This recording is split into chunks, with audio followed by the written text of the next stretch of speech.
Hello everyone, I'm your host, your SCP host, Skills to Play, and welcome to 14.1.4. In today's update, it's mostly just a bunch of fixes, but there is some game changes too, which I will start going over now. First thing that's been changed is there's now a new graphic quality, or quality performance setting, called animation quality. Basically what it does is that it lowers the quality of animations, or it says here, how often human model animations update based on their distance. So obviously I might set, the default is medium. I set mine to very low, and if you can see just over there, there's a little Z-boy over there.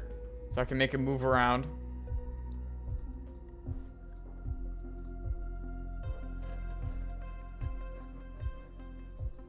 See, I don't really see a difference. I'd probably need like an actual human person to be like moving constantly to like really see it. But yeah. Because animations take up a lot of resources, so having a way to optimize them by just a setting, by turning them down, should improve frame rates on really any variety of systems. So yeah. And also the jailbird glows more. So it glows more intensely and properly glows an intense red when critically damaged. So let me go ahead and grab a jailbird. Look at that. That's nice and glowy. And there's the red.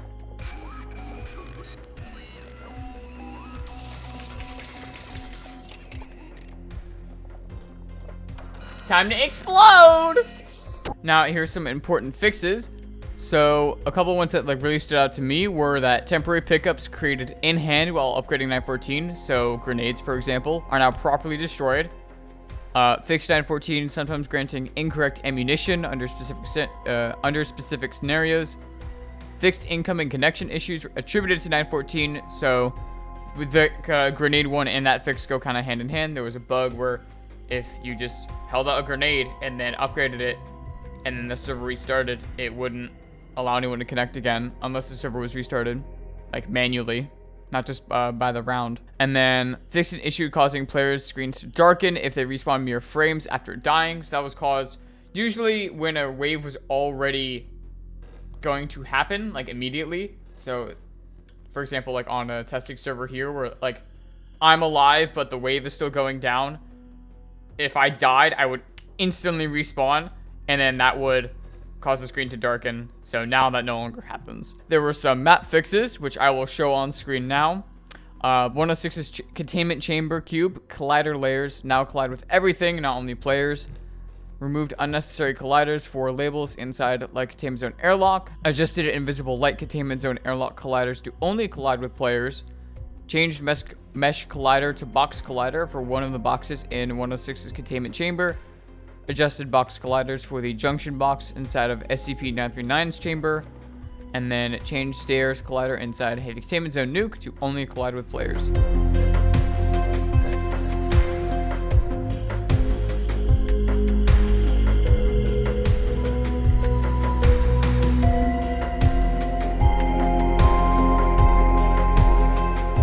Now, there was also a lot of general fixes too, which I will show on screen. And a couple ones that stood out were the guard and tutorial ragdoll heads no longer disappear at certain view angles, which is nice. So hopefully you can get all the angles you need in like Filmmaker, for example. And then fixed guards hands disappearing at certain view angles. That was usually if you're like under it. I couldn't get it to trigger when I was above the model, but below. As you can see, it was happening. A lot of other fixes. Another one. Fixed pickups and ragdolls not following an elevator after leaving and rejoining a server. And those are all the fixes that stood out to me. And there was a lot of technical changes. One of the big ones that I'm kind of excited to see how it's used, and also like what we're probably going to use it for, is the new set spectatable command, which means you can set someone invisible to spectators. So I will go ahead and set up a demonstration for that now. So as you can see, I'm spectating this marauder right here. And if I run the command set spectviz, or spectviz, I believe the ID was 10 to true. See, I can no longer spectate him, but if I turn this dummy to look to the right, you see he's still there, but I can't spectate him. Now then I could set it to false, and I'll be able to spectate him again. I think this will be good for events if you want people to not be able to look at someone. Say like maybe a hunter in hide and seek, you don't want people to ghost. Or maybe even just hiding SCPs in general, so you can't figure out where they are or see their health or anything. So it is truly unknown how damaged they are. So I think that could be really interesting to experiment with. Otherwise, yeah, some other technical changes, and yeah, that's the update. I will see you guys in the next one, and then videos soon, maybe. I don't know. I've been pretty busy, but yeah, bye.